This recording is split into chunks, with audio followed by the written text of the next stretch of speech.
ఏ promotion జరిగినా ముందు నీ పేరే వినిపించేది. వెంకట్టన్న ఉన్నాడా అని ఊరు మొత్తం అడిగేది.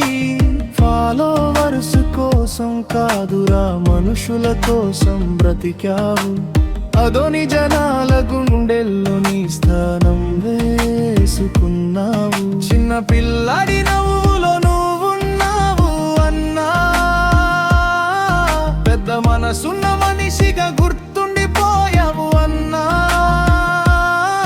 నీ బాధను లోపల దాచుకుని మా ముందు మాత్రం నవ్వుతూనే ఉన్నావు అన్నా. వెంకట్టన్న మా ఊరి పునీత్ రాజ్ కుమారువన్నా, నవ్వుల వెనక ఎన్నో బాధలు మోసినవన్నా. ఇంత త్వరగా దేవుడు నిన్ను తీసుకెళ్తాడని కలలో కూడా అనుకోలేదురా.